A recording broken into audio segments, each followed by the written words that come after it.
Hello, কি খবর সবার? আশা করি সবাই ভালো আছো। আজকে আমরা সরলরেখার অষ্টম লেকচার শুরু করব। গত ক্লাসে আমরা সরলরেখার বিভিন্ন সমীকরণ থেকে কয়েকটা টাইপের অঙ্ক দেখেছি। আজকেও আমরা আর একটা টাইপের অঙ্ক করবো। আজকে শুধু আমরা একটা টাইপের অঙ্কই করবো, কারণ এই টাইপের আবার কিছু সাব টাইপ আছে। এটা অনেক একটা ইম্পর্টেন্ট টাইপ। তো মনোযোগ সহকারে দেখো, এবং এগুলো থেকে কিন্তু বিভিন্ন ভর্তি পরীক্ষা এবং এইচএসসি পরীক্ষাও খুব ভালো পরিমাণে প্রশ্ন আছে। যদি সরলরেখা থেকে একটা কোশ্চেন হয়, তবে এখান থেকে কোশ্চেন আসার সম্ভাবনা কিন্তু অনেক বেশি। ঠিক আছে, তো চলো আমরা শুরু করি। দেখো কি বলছে। দেখো প্রথম একটা, যে একটি সরলরেখা অক্ষদ্বয় হতে সমান সমান অংশ কর্তন করে এবং আলফা বিটা বিন্দুগামী। সরলরেখাটির সমীকরণ নির্ণয় করো। হ্যাঁ, তো আমরা একটু আগে রিমাইন্ড করে যে আমরা কিন্তু এই যে সরলরেখা সমীকরণের যে সূত্র, যে মানে লেকচারে শিখেছিলাম, সেই লেকচারে কিন্তু আমরা একটা সূত্র দেখেছিলাম যে কোনো সরলরেখা যদি এক্স অক্ষ থেকে এ একক এবং ওয়াই অক্ষ থেকে বি একক পরিমাণ ছেদ করে, তাহলে সেই সরলরেখার সমীকরণ হচ্ছে x by a plus y by b is equals to one. এখানেও কিন্তু সেই একই কথা বলছে যে একটি সরলরেখা অক্ষদ্বয় হতে সমান সমান অংশ কর্তন করে, অর্থাৎ এখানে এক্স এর নিচে যদি এ কর্তন করে থাকে, তাহলে ওয়াই এর নিচেও এ পরিমাণ অংশই কর্তন করবে। হ্যাঁ, তো আমরা আগে একটু চিত্রটা দেখি। ধরো যে এটা হলো আমাদের এক্স অক্ষ এবং ওয়াই অক্ষ, অর্থাৎ কার্তেশীয় তলটি।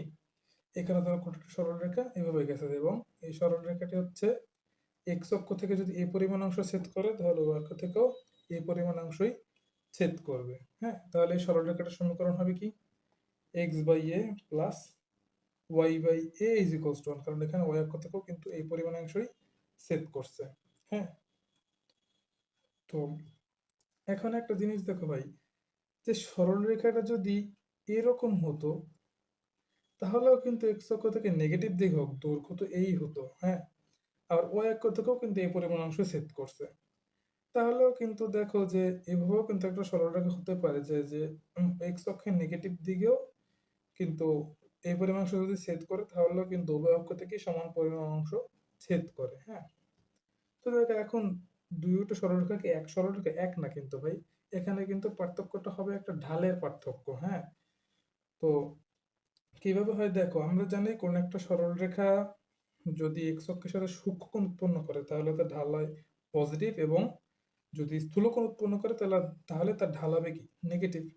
হ্যাঁ, এখন দেখো যদি উভয় পক্ষ থেকেই যদি সমান পরিমাণ অংশ ছেদ করে, হ্যাঁ, তাহলে কিন্তু কি লম্ব এবং ভূমি এর অনুপাতটা ওয়ান হয়ে যাবে না? ওয়ান হলে কি, এই যে আমাদের ট্যান, যে ট্যান থিটা ইকুয়ালস টু, যদি আমরা ওয়ান ধরি, তাহলে থিটা ইকুয়ালস টু কত হবে? 45 ডিগ্রি, তাই না? তাহলে আমাদের ঢাল হবে কত? ওয়ান হয়ে যায়, তাই না? আমাদের ঢাল ওয়ান হয়ে যায়। তাহলে দেখো আমরা যে একটা সরল মানে পড়েছিলাম, ওই সূত্র পড়েছিলাম যে কোন একটা সরলরেখা যদি ওয়াই অক্ষ থেকে সি পরিমাণ অংশ ছেদ করে এবং এক্স অক্ষের সাথে যদি থিটা কোণ উৎপন্ন করে, এক্স অক্ষের ধনাত্মক দিকের সাথে, তাহলে সেই সরলরেখার সমীকরণ হচ্ছে y equals to m x plus c, তাই না? এখন দেখো এখানে আমাদের ঢাল কত হয়ে গেছে? ওয়ান হয়ে গেছে না ঢালটা? তাহলে সূত্র মানে, তাহলে এটার ফরম্যাটটা দ্বারা কি? Y equals to x plus c. আবার দেখো এখন যদি এইটা কয়েকের সাথে স্থূলকোণ, অর্থাৎ এই কোণটা উৎপন্ন করে, হ্যাঁ, তাহলে দেখো আমাদের এই কোণটা কিন্তু কত হবে? 45 ডিগ্রি কোণ হবে, কারণ দেখো উভয় অক্ষ থেকে সমান পরিমাণ অংশ ছেদ করছে। তাহলে এই কোণটা যদি 45 ডিগ্রি হয়, কিন্তু আমাদের ঢাল নির্ণয়ের জন্য রাখে কি? এক্স অক্ষের ধনাত্মক দিকের সাথে কত কোণ উৎপন্ন করছে, তাহলে ধনাত্মক দিকের সাথে কত কোণ উৎপন্ন করছে? 180 ডিগ্রি মাইনাস ওয়ান, মানে 180 degree minus 45 degree is equals two কত? 135। তাহলে ট্যান 135 এর মান কত? -1 কিন্তু। হুম, তো তাহলে এই সরলরেখাটার ঢালের মান কত? -1। তাহলে সেক্ষেত্রে সরলরেখার এই যে ফরম্যাটের সরলরেখাটার সমীকরণ দ্বারা কি হয়েছে? কষ্ট মাইনাস এক্স প্লাস সি, এরকম কিছু। অথবা এখানে কিন্তু ওয়াই এর আগেও নেগেটিভ থাকতে পারে, তাতে কোনো সমস্যা হয় না। কেন দেখো, এখানে আলটিমেটলি দ্বারাই কি, যে এক্স, এক্স যদি আমরা এই পাশে নিয়ে আসি, তাহলে x plus y is equals to C.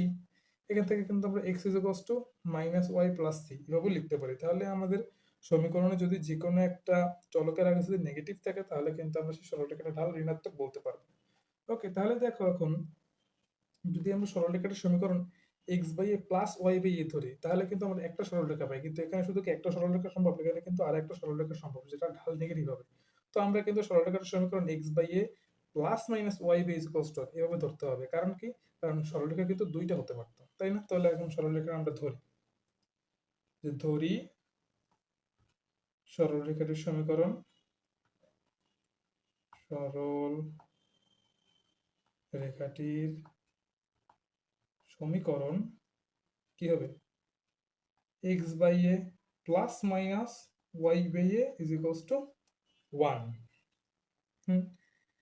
তো আমরা কিন্তু সমীকরণটা ধরলাম, কিন্তু এখন দেখো আরেকটা শর্ত কিন্তু বলছে যে সমীকরণটি কি, মানে সরলরেখাটি কি, আলফা কমা বিটা বিন্দুক্রমে। এখন যদি আলফা কমা বিটা বিন্দুক্রমে কোনো একটা সরলরেখা হয়, তাহলে তার মানে যে তাহলে সেই সরলরেখা সমীকরণটা অবশ্যই ওই বিন্দু দিয়ে সিদ্ধ হবে। তাহলে এখন আমরা সেই জিনিসটাই করব। তো দেখো তার আগে আমরা একটু সিম্পলিফাই করি। এখানে যদি আমরা লসাগু করি, তাহলে থাকে x plus minus y is equals to থাকে এ।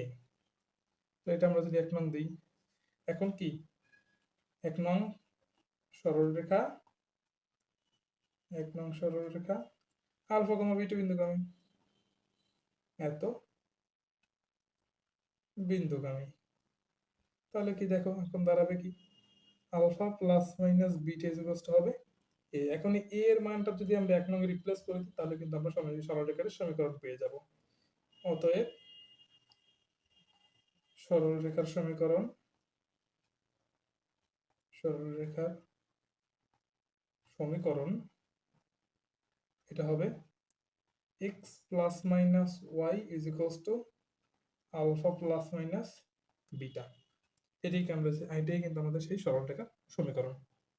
হ্যাঁ, এখানে কিন্তু দুইটা সরলরেখা হতে পারে, প্লাস নিয়ে একটা, মাইনাস নিয়ে একটা। কিন্তু এক পাশে প্লাস না আর এক পাশে মাইনাস হবে, তাহলে কিন্তু হবে না। কারণ দেখো আমরা কিন্তু এ এর মানটা কিভাবে পেয়েছিলাম, যদি এখানে শুধু প্লাস নাও তাহলে এর মানটা কিন্তু প্লাস ফরম্যাটে পাবো, আবার যদি শুধু মাইনাস নাও তাহলে কিন্তু আমরা এর মানটা মাইনাস ফরম্যাটে পাবো। তো এখানে প্লাস নিলে এখানে প্লাস নিতে হবে, এখানে মাইনাস নিলে অবশ্যই এখানেও মাইনাস নিতে হবে। তো দেখো আমরা নেক্সট অঙ্কে দেখি কি বলছে। যে সরলরেখার অক্ষদ্বয়ের মধ্যবর্তী খণ্ডিত অংশ 2,3 বিন্দুতে সমদ্বিখণ্ডিত হয় তার সমীকরণ নির্ণয় করো। তো দেখো আমরা আগে একটু জিনিস দেখে নিই যে এখানে কি বলছে, অক্ষদ্বয়ের মধ্যবর্তী খণ্ডিত অংশ। এখন সরলরেখাটা অবশ্যই অক্ষদ্বয়কে দুইটা বিন্দুতে ছেদ করবে। যেমন ধরো এই যে সরলরেখাটি এইভাবে ধরো ছেদ করছে, তাহলে এই যে অক্ষদ্বয়ের মধ্যবর্তী একটা খণ্ডিত অংশ আছে, এখানে এক্স অক্ষকে একটা নির্দিষ্ট পরিমাণে ছেদ করে, ওয়াই অক্ষকে একটা নির্দিষ্ট পরিমাণে ছেদ করছে। তাহলে এই যে এখানে কি বলছে যে অক্ষদ্বয়ের মধ্যবর্তী খণ্ডিত অংশ একটা বিন্দুতে সমদ্বিখণ্ডিত হয়েছে। এখন দেখো আমরা যদি সেই আমাদের সূত্রের ফরম্যাটটা ধরি, যে সরলরেখাটির সমীকরণ ধরি, সরলরেখার সমীকরণ, সরলরেখার সমীকরণ x by a plus y by b is equals to 1। তাহলে হয় কি দেখো, এক্স অক্ষকে এ পরিমাণ অংশ ছেদ করছে, ওই অক্ষ থেকে বি পরিমাণ অংশ ছেদ করছে। হ্যাঁ, তাহলে এই বিন্দুটার স্থানাঙ্ক দাঁড়ায় কত? বুঝ পাইলাম আর এই বিন্দুর উপর মানে এই সরলরেখার উপর কোটি তো সর্বদাই শূন্য, তাহলে এই বিন্দুর স্থানাঙ্ক হয় a, 0। আর ওই অক্ষের উপর এই বিন্দুটার স্থানাঙ্ক হয় কি 0, b। সিম্পল। তাহলে দেখো এই যে মধ্যবিন্দুর স্থানাঙ্ক, এটা কি দাঁড়ায়? আমরা কিন্তু অন্তর্বিভক্তকরণের সূত্র দেখেছিলাম যে কি হবে, যদি কোনো দুইটা বিন্দুর মধ্যবিন্দুর স্থানাঙ্ক নির্ণয় করতে পারে, তাহলে ভুজ হবে ভুজদ্বয়ের যোগফল বাই 2 আর কোটি হবে কোটিদের যোগফল বাই 2।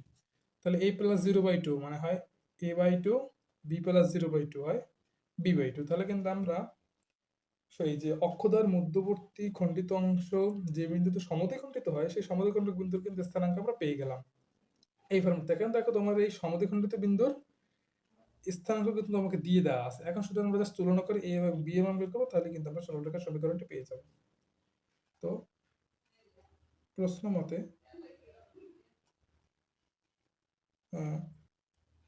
a/2, b/2 এটা হচ্ছে 2,3 এর সমান।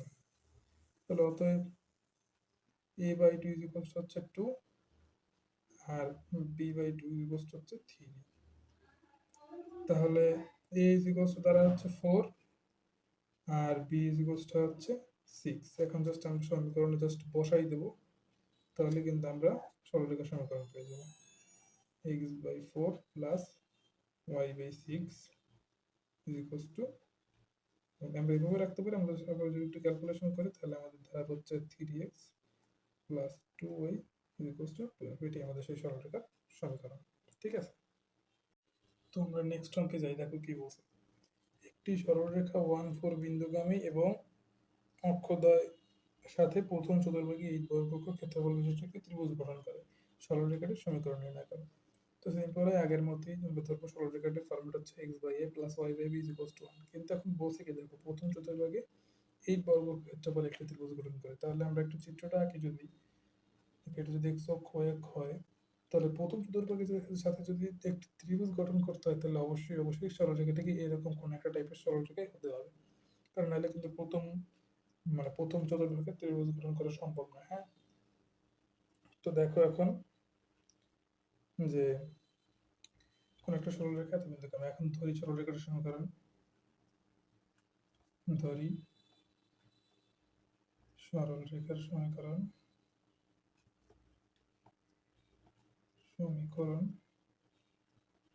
এটা হলো x by a plus y by b equals to 1। এখন দেখো এটি হচ্ছে x অক্ষ থেকে a পরিমাণাংশ এবং y অক্ষ থেকে b পরিমাণাংশ সেট করছে। তাহলে এই বিন্দুর স্থানাঙ্ক দাঁড়াবে কি a, 0, আর এই বিন্দুর স্থানাঙ্ক 0, b। এখন দেখো এই যে ত্রিভুজটা গঠন করছে, হ্যাঁ, এই ত্রিভুজটা কিন্তু মূল বিন্দুর সাথে গঠন করছে, তাহলে মূল বিন্দুর স্থানাঙ্ক হচ্ছে 0, 0। তাহলে এখন কিন্তু আমরা সেই ক্ষেত্রফলের কনসেপ্ট কাটাতে পারবো। অর্থাৎ প্রশ্ন মতে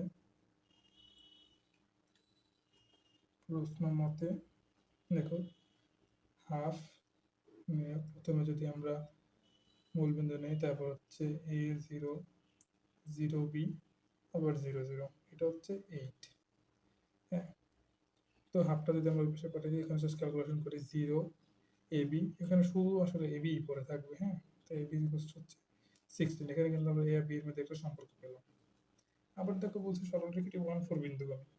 তাহলে সেখান থেকে আমরা কিন্তু আরেকটা শর্ত পেতে পারি, যে বলছে যেহেতু 1, 4 বিন্দুগামী বলে যেটা হবে কি দেখো, x এর দেখো 1 by a plus 4 by b is equals to 1। তো এখন আমরা যদি একটু প্রতিস্থাপন পদ্ধতি করে সমাধান করি, এখান থেকে দেখো আমরা জাস্ট এখানকে b কে এর মাধ্যমে প্রতিস্থাপন করব, তাহলে b ইজ ইকুয়ালস টু হয় 16 বাই a। জাস্ট আমরা একটু প্রতিস্থাপন করি, 1 by a plus 4 by 16 by a is equals to 1। এর আমরা ক্যালকুলেটরের মাধ্যমে সমাধান করে এর মানটা বের করব।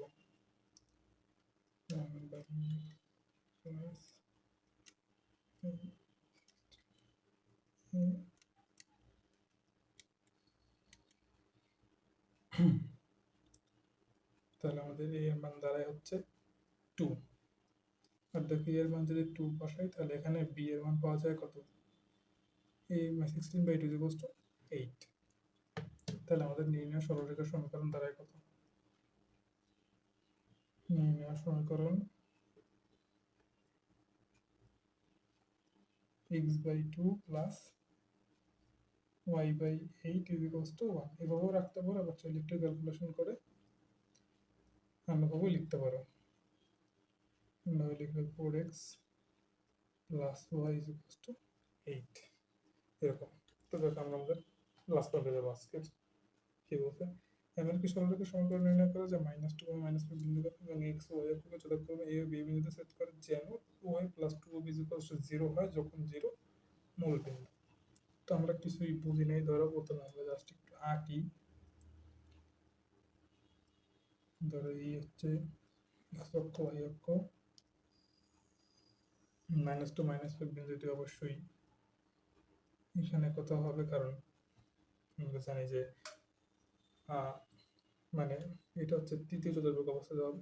তো ধরো সরলরেখা এটা হচ্ছে এরকম কোন একটা সরলরেখা, এই, হ্যাঁ। তো আমরা আবার সেই আগের ফরম্যাট ধরি, যে সরলরেখার সমীকরণ ধরি, সরলরেখার সমীকরণ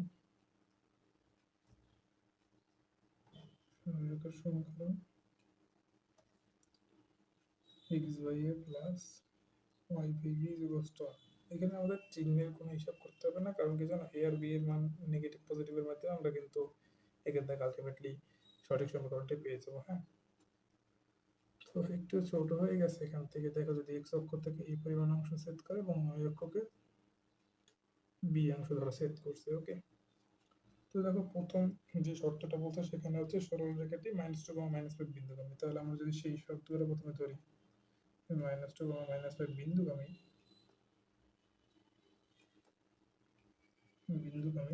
তাহলে আমরা যে সমীকরণটা পাই সেটা দ্বারা -2/a plus -5/b is equals to 1।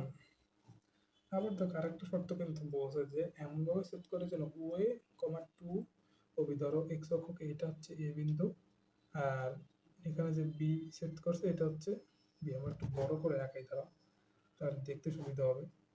এই যে ধরো এটা হলো এ বিন্দু আর এটা হলো বি বিন্দু, তাহলে এই দূরত্বটা এটা হচ্ছে ধরলাম এ আর এটা হচ্ছে বি এতটুকু। তাহলে কি বলছে দেখো, আর এটা হলো ও। এমন ভাবে সেট করে যেন ও এ প্লাস 2 এখন ও এ দৈর্ঘ্যটা ধরলাম তো এ, তাইলে এ প্লাস 2 ওর ওবি দৈর্ঘ্যটা হচ্ছে বি প্লাস 2 হচ্ছে 0। এই কিন্তু একটা আমাদের সম্পর্ক পেলাম এ আর বি এর মধ্যে। এখন জাস্ট আমরা শুধু প্রতিস্থাপন পদ্ধতিতে এ আর বি এর মান নির্ণয় করবো। দেখো এখান থেকে আমরা কি পাই, এ হচ্ছে -2b। এটা জাস্ট আমরা এখন এই সমীকরণে বসাই দিই, তাহলে আমরা কি বি এর মান পেয়ে যাব, -2/-2b plus -5bb is equals to 1। এখান থেকে বি এর মান দাঁড়ায় হলো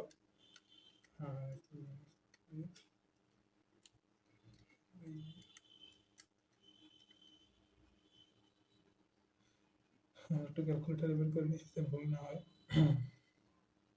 তো বি এর মান হচ্ছে -4। তাহলে এখান থেকে আমরা এর মান কত পাই, -2 × -4 is equals to হচ্ছে 8 প্লাস 8। তো আমাদের সরলরেখার সমীকরণ দ্বারাই কি, অতএব সরলরেখার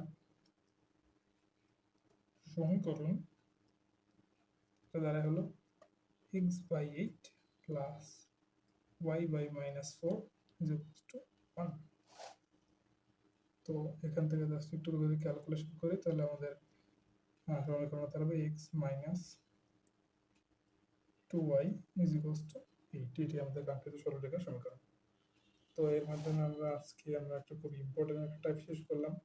তো আমাদের এই সরলরেখার এই যে অনুশীলন আছে, অনুশীলনী 3.5, এটা শেষ করতে আর মাত্র একটা লেকচার লাগবে, তারপর আমাদের শুধু আর 2টা অনুশীলন বাকি থাকবে।